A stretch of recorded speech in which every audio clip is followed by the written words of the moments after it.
Okay, so some good news out of what is Florida trying to be horrible to trans people. And let's just get right to the article.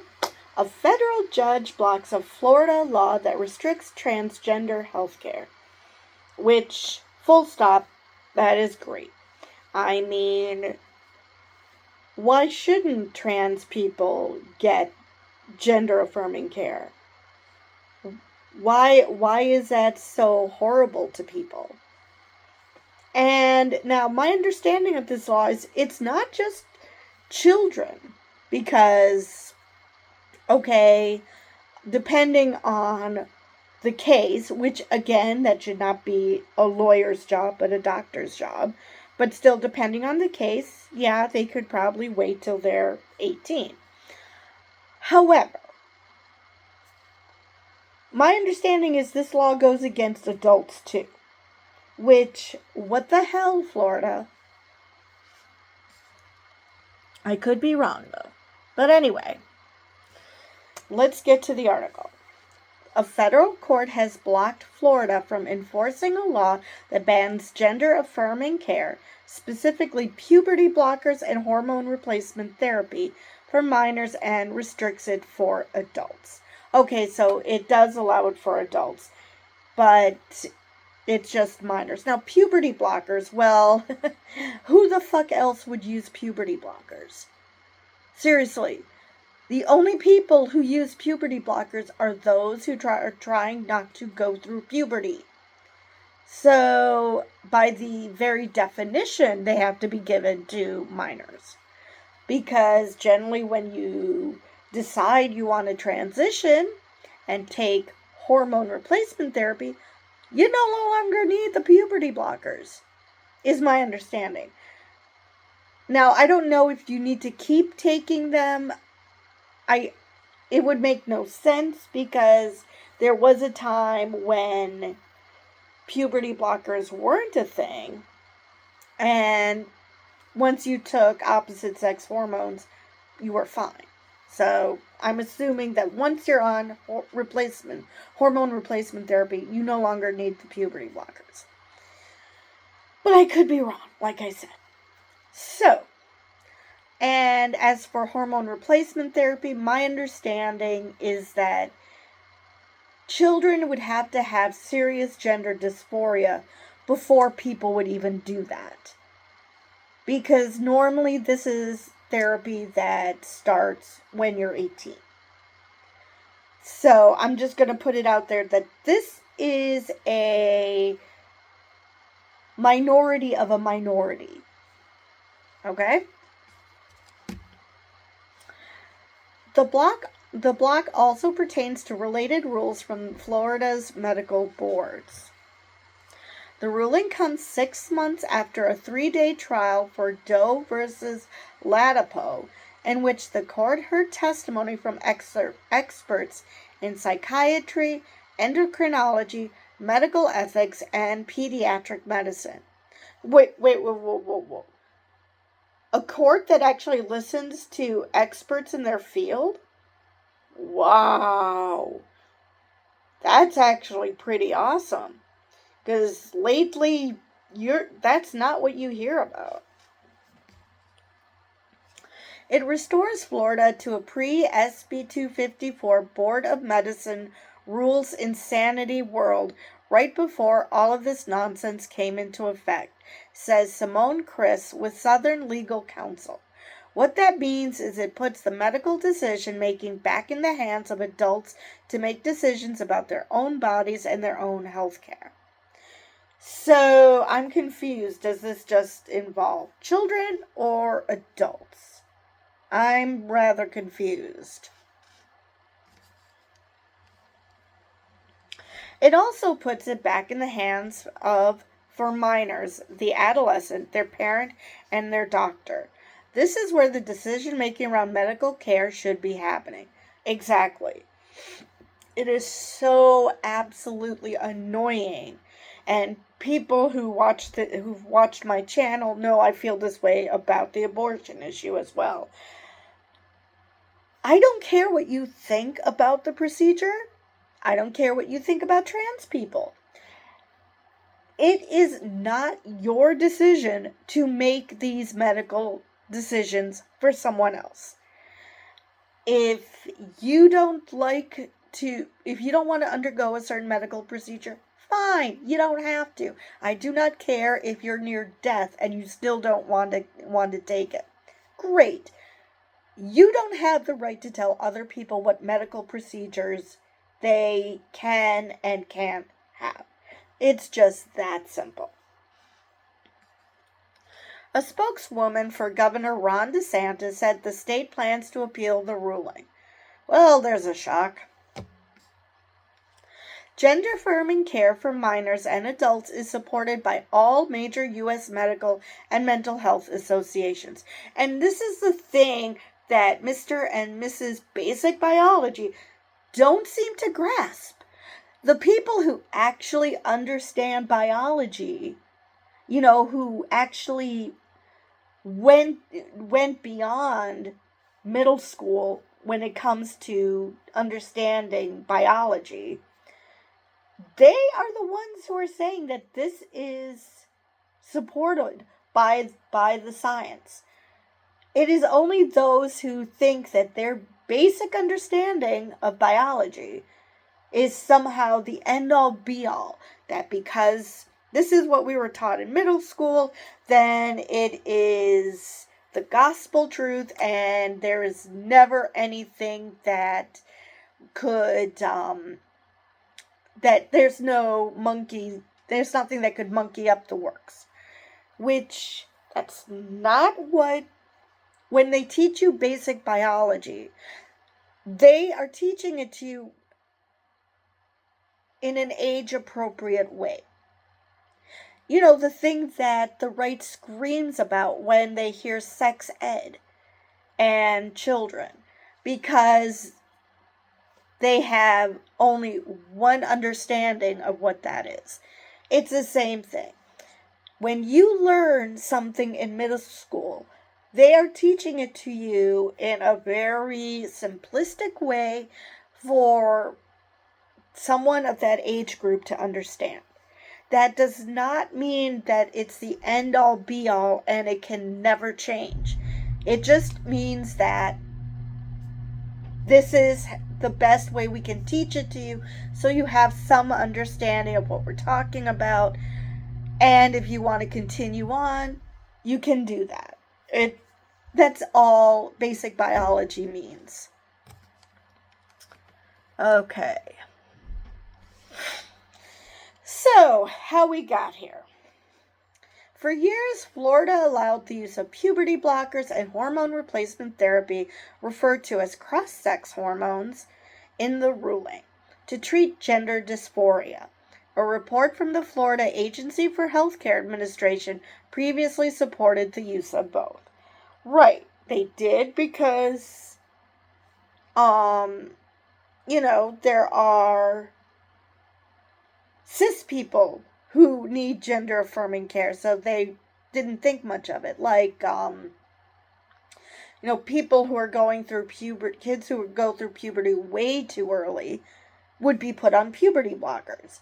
Well, nobody batted an eye when it was cis people doing it, but the minute trans people do it, because they feel that they might be going through the wrong puberty. Oh, well, we can't have that now, can we? In the summer of 2022, Florida Surgeon General Dr. Joseph Lapido and the Department of Health asked the state boards of medicine and osteopathic medicine to adopt a ban on all treatment of gender dysphoria for people younger than 18. Right, because we want people to just be crushingly depressed and potentially kill themselves, because it's not like they're really people or anything, right? SB 254 was passed by the legislature, signed by DeSantis, and put into effect in May 2023. It codified into law the ban on gender-affirming care for minors, with the exception of patients actively undergoing treatment. Oh, so nice of you. and created felony criminal and civil penalties for medical providers.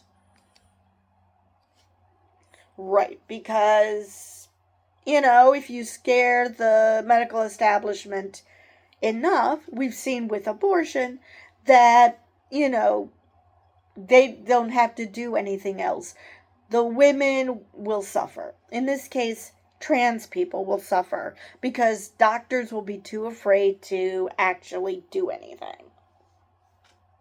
For adults and those few minors already in treatment, it also required that care be provided exclusively by physicians, barred telehealth, and required patients to sign consent forms that were not medically accurate and contained transphobic language. Wow, this really does remind me of the abortion debate. Jesus Christ. Patients were already required to sign consent forms before beginning treatment. Right, because if we put enough hoops in front of you that you have to jump through, maybe people will give up and be normal. Which, dude, that's not how being trans works. It's not like someone wakes up one day and decides, you know what? I think I'm going to be trans. I'm going to start the process of transitioning. I've never had this feeling before, but it sounds like a good plan. That's not how being trans works. Okay. And I was right. This does concern adults, not just kids. All right. So, Tuesday's ruling.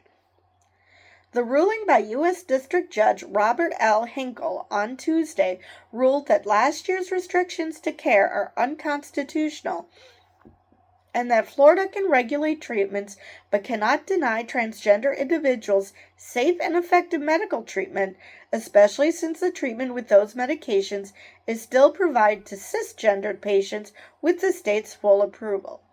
Exactly. Basically, it's saying if you're going to be horrible to people, at least be horrible to everybody and not just trans people. Because, Jesus Christ, it's so freaking obvious that you're discriminating. I really wonder what Florida's going to do now. Are they going to be horrible to cis people as well? Because they hate trans people that much? Or if they're going to give up. My bet is on the former. Transgender opponents are, of course, free to hold their beliefs, but they are not free to discriminate against transgender individuals just for being transgender, the ruling states. In time, discrimination against transgender individuals will diminish, hopefully, just as racism and misogyny have diminished. It seems to be making a comeback, both of those, really. To paraphrase a civil rights advocate from an earlier time, the arc of the moral universe is long, but it bends toward justice, which is, of course, quoting Martin Luther King. And you can never go wrong with civil rights and quoting Martin Luther King, unless you're a Republican and racist and seem to think that you can use his quotes to justify your bigotry. Otherwise, if you're actually advocating civil rights, yeah, he's a good person to quote. Medical decisions should be driven by good medicine and not by politics. God, I wish he also rules on abortion cases, please. And that's what the judge said in this decision today, said Jennifer Levi, the Senior Director of Transgender and Queer Rights at GLBTQ Legal Advocates and Defenders. It's not often that you start with the G. That's highly unusual. Okay, so what's next? Florida plans to appeal the ruling at the U.S. Court of Appeals for the 11th Circuit in Atlanta. Florida previously appealed the preliminary injunction in this case, which blocked the minor ban last June. It never said which appellate court this federal judge was with, I don't think. Either that or my memory's really bad. The state also appealed the Decker versus Wida ruling that struck down a health care rule denying coverage for transgender Medicaid beneficiaries. Of course it did. I mean, that Florida would even try that. That case is still sitting in the appeals court. We disagree with the court's erroneous rulings on the law, on the facts, and on the science. Julia Friedland, the deputy press secretary for DeSantis, said in an email to News Service of Florida. Okay. So I assume you're going to explain in further detail what's erroneous about it, but maybe they're saving that for the actual appellate process. Another appeal from Florida concerns educators' use of personal pronouns and titles in schools. Because, of course, we can't have teachers calling children by names and pronouns they want to be used. That might mean we respect children. Anyway, lawyers for state education officials in April filed a notice that they will appeal a court ruling that blocked enforcement of a 2023 law requiring a transgender teacher in Hillsborough County to use pronouns that align with their sex assigned at birth. Oh, boy. Yes, they're bringing back all the hits from the 50s and 60s. Only in the 50s and 60s it wasn't trans, it was teachers who dared to get pregnant because obviously being a pregnant woman is verboten in public or something. All right. It could take more than a year for the appeals to play out in court. Chris said she's also working on challenging state policies that no longer allow trans Floridians to amend their gender markers on their birth certificates or driver's licenses and state IDs. Oh boy. Really? Now, I do question if it's truly, we're just changing our gender, because the birth certificate specifically is sex. Driver's license and state IDs, okay, because if you appear as a woman but you were born male, well, that doesn't really matter for the driver's license anyway, because the point of the driver's license is you look like the person on the picture. So that I can get with the gender marker. Birth certificates, well, if you add a gender marker, because birth certificates are about the sex you were at birth, not your gender. So, yeah, that one I'm a bit iffy on. Why not have a marker for both gender and for sex? And I mean all birth certificates, not just for trans people to change, to add when they transition. I'm talking, in mine would have sex female, gender girl. And since I never transitioned because I'm not trans, it stays that way. But then a trans person would just change the gender marker. The sex would remain male, but the gender would be woman, or vice versa, or whatever. Because they're changing their birth certificates regardless, so I don't see how that would be, that would be zeroing in on, discrimination of a group, because everybody would have that, just trans people would have to make that change, which, like I said, they have to do now anyway. So I don't want to call them policies, because she did put policies in quotes, because they didn't go through the rulemaking process or the legislative process. They just kind of happened in the dark by these agencies, Chris said. Another case, Clare versus Department of Management Services, is challenging a rule that's been in place since the 1970s that excludes gender-affirming care coverage in state health insurance plans.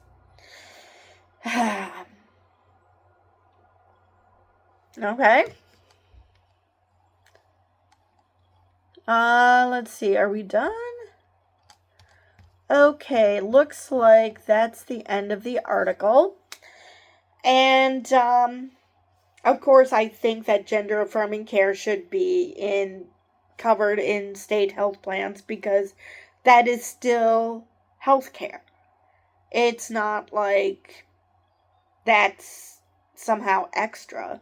Because even if it was elective, which it's not, but even if it was, elective procedures are covered by state insurance plans. You know, if you need cosmetic surgery for whatever reason, like, I don't know, a woman had breast cancer and she wants to look like a woman and have boobs, that would be covered. So why is it any different if a trans woman wants to have top surgery or wants to have bottom surgery? How is that any different, especially top surgery? But how is that any different than a cis person wanting a boob job? So yeah. Like I said, that is the end of the article. And with that, I will see you guys in the next video.